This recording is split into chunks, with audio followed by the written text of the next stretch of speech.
Oke, assalamualaikum warahmatullahi wabarakatuh. Selamat siang. Hari ini mata kuliah kecerdasan tiruan membahas tentang teorema Bayes dan certainty factor. Oke, ketidakpastian sistem Packard berbasis rule. Sistem Packard dapat bekerja dengan ketidakpastian. Terdapat dua macam ketidakpastian, data dan proses inferensi. Ketidakpastian data disebabkan informasi data yang diperoleh tidak lengkap, tidak dapat dipercaya, berasal dari berbagai sumber dan saling bertolak belakang, bersifat tipikal dan mirip, dan bahasa penyajiannya kurang tepat. Ketidakpastian dalam proses inferensi terjadi karena rule hanya mewakili pengamatan pakar saja, bisa jadi tidak sesuai bagi pihak tertentu. Oke. Misalkan terdapat peristiwa E yang terjadi sebanyak n kecil kali di antara n besar peristiwa yang paling eksklusif, dan masing-masing terjadi dengan kesempatan yang sama. Probabilitas terjadi peristiwa E besar adalah P E sama dengan n kecil per n besar dengan 0 kurang dari P E kurang dari 1. Apabila E bar menyatakan peristiwa bukan E, maka P E bar sama dengan 1 dikurang P E. Jika PA menyatakan probabilitas peristiwa A, PB menyatakan probabilitas peristiwa B, dan PA irisan B atau PB irisan A menyatakan probabilitas A dan B terjadi bersama-sama, maka probabilitas A jika B terjadi dahulu adalah A B sama dengan P A irisan B per B. Probabilitas B jika A terjadi dahulu adalah P B A sama dengan P B irisan A per P A, karena P A irisan B dan P B irisan A, maka diperoleh P A B sama dengan PAB kali PA per PB. Untuk evidence tunggal E dan hipotesis tunggal HH, PEH kali PH bagi per PE. Untuk evidence tunggal E nya hipotesis majemuk PHI per EHI kali PHI, ya. Untuk evidence majemuknya seperti ini untuk rumus di teorema Bayesnya. Oke, untuk tabel berikut menunjukkan tabel probabilitas bersyarat untuk evidence E1, E2, dan E3 serta hipotesis H1, H2, dan H3. Hitunglah probabilitas terjadinya hipotesis H1 jika E3 teramati, H3 jika E1 dan E3 teramati. Probabilitas HP HI 0,4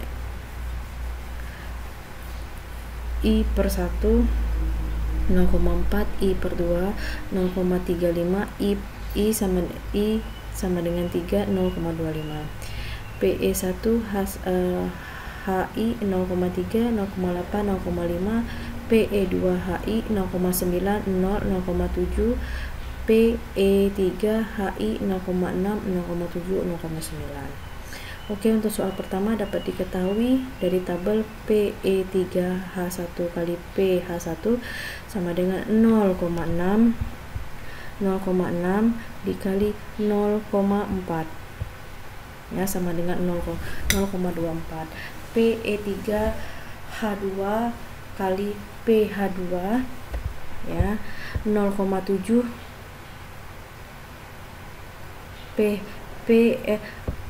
PE3H2 0,7 dikali 0,35 PH2 sama dengan 0,245.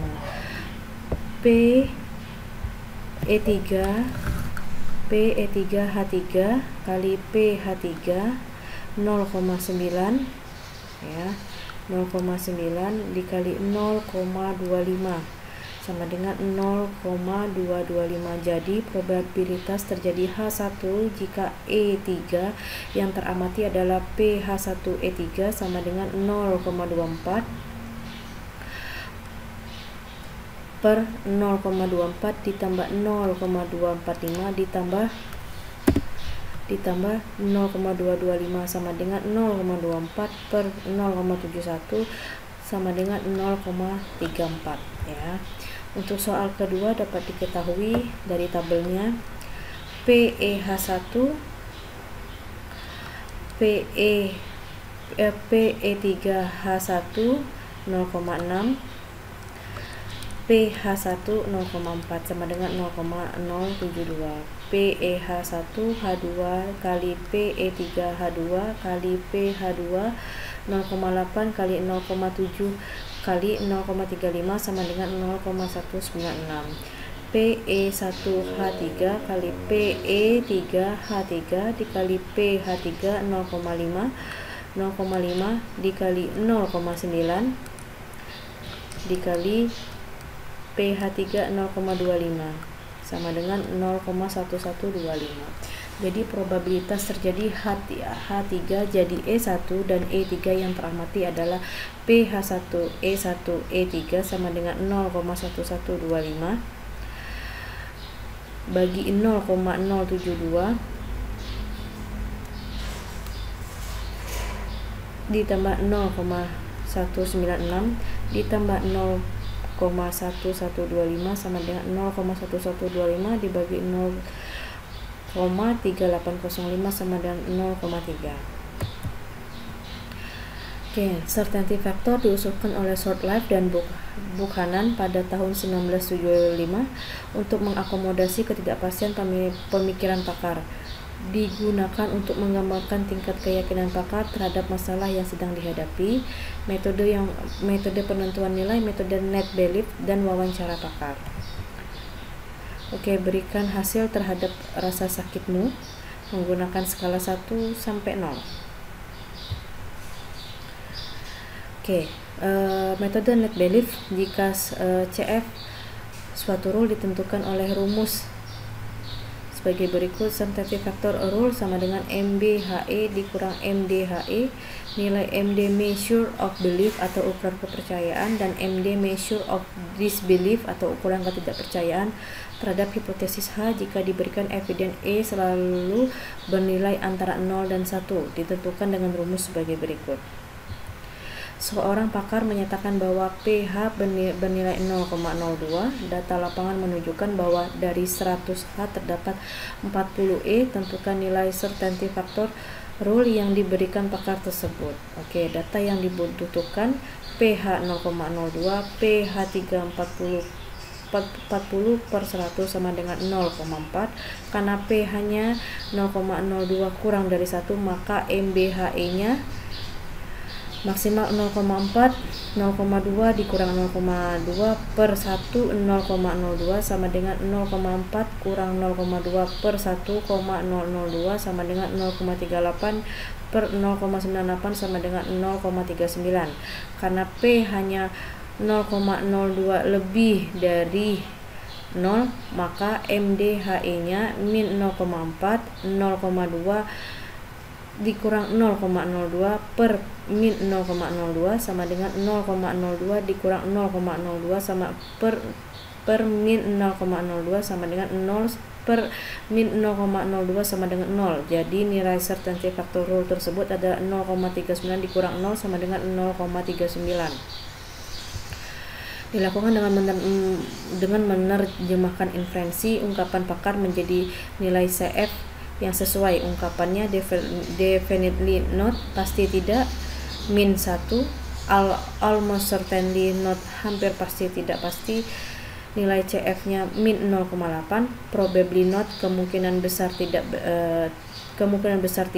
min 0,6, maybe not atau mungkin tidak, min 0,4, at now tidak tahu, min 0,2 sampai dengan 0,2, maybe atau mungkin 0,4, probably kemungkinan besar, nilai CF-nya 0,6, almost certainly, hampir pasti nilai CF-nya 0,8, definitely pasti nilai CF-nya 1. Oke, nilai CF-nya ditentukan oleh pakar, sedangkan nilai CF-nya evidence ditentukan oleh user saat berkonsultasi dengan sistem pakar. Ini bentuk sintaks dan rumusnya untuk perhitungan certainty factor untuk yang gabungan. Oke, diberikan rules sebagai berikut. If R dan H, CF 0,5, if S dan T, CF-nya 0,2, nilai CF-nya 0,5, if R and D dan T, nilai CF-nya 0,6, if R and D and C dan T, nilai CF-nya 0,7, if S and W dan H, nilai CF-nya 0,65, if S and W and M dan H, nilai CF-nya 0,56. Jika diberikan fakta R CF1, D nilai CF-nya 0,8 dan C nilai CF-nya 0,9, maka hipotesis H dan T serta hipotesis H dan T, hipotesis manakah yang lebih diterima? Contohnya, oke, untuk basis pengetahuan, if R dan H nilai CF-nya 0,5, if S dan T CF 0,5, if R and D dan T nilai CF-nya 0,6, if R and D and C dan T nilai CF-nya 0,7, if S and W dan H nilai CF-nya 0,5, if S and W and M dan H nilai CF-nya 0,56. Basis datanya R nilai CF-nya 1, D nilai CF-nya 0,8, C nilai CF-nya 0,9, H nilai CF-nya 0,5. Ya. Nilai CF H dan R 1 kali 0,5 sama dengan 0,5. Ya, untuk penyelesaiannya basis pengetahuannya seperti ini. Oke. If S dan T CF 0,5, if R and D dan T CF 0,6, if R and D and C dan T nilai CF-nya 0,7, if S and W dan H nilai CF-nya 0,65, if S and W and M dan H nilai CF-nya 0,56. Basis datanya, untuk R nilai CF-nya 1, untuk D nilai CF-nya 0,8, untuk C nilai CF-nya 0,9, untuk kesejahteraan nilai CF-nya 0,5, untuk T nilai CF-nya 0,45, di mana untuk nilai CF T R N D minimal 1, 0,8 dikali 0,6 sama dengan 0,8 kali 0,6 sama dengan 0,48. Ya, untuk basis pengetahuannya, if S dan T CF 0,5, if R and D and C dan T CF 0,7, if S and W dan H CF-nya 0,65, if S and W and M dan H nilai CF-nya 0,56. Basis datanya, R CF-nya 1, D nilai CF-nya 0,8, C nilai CF-nya 0,9, H nilai CF-nya 0,5, T nilai CF-nya 0,48. Oke, CF T R irisan D irisan C minimal 1, 0,8, 0,9 dikali 0,7 sama dengan 0,8 kali 0,7 sama dengan 0,56. Oke, untuk basis pengetahuan, if S dan T nilai CF-nya 0,5, if S and W dan H nilai CF-nya 0,65, if S and W and M dan H nilai CF-nya 0,5. Basis datanya, R nilai CF-nya 1, D nilai CF-nya 0,8, C nilai CF-nya 0,9, H nilai CF-nya 0,5, T nilai CF-nya 0,77. Karena terdapat dua hipotesis T, maka basis data dan keduanya bernilai lebih dari 0, maka CF gabungannya adalah nilai CF-nya 0,48 ditambah 0,56 dikali 1 kurang 0,48 sama dengan 0,48 ditambah 0,56 dikali 0,52 sama dengan 0,77. ya. Basis pengetahuan, jika S dan T nilai CF-nya 0,5, jika S dan W dan H if S and W dan H nilai CF-nya 0,65, if S and W and H dan H nilai CF-nya 0,5. Basis data untuk R nilai CF-nya 1, D nilai CF-nya 0,8, C nilai CF-nya 0,9, H nilai CF-nya 0,5, T nilai CF-nya 0,77. Karena tidak ada lagi rule yang bisa dieksekusi, maka CFH kurang dari CFT, maka hipotesis T lebih dapat diterima. Oke, untuk penyelesaiannya rule yang digunakan seperti ini.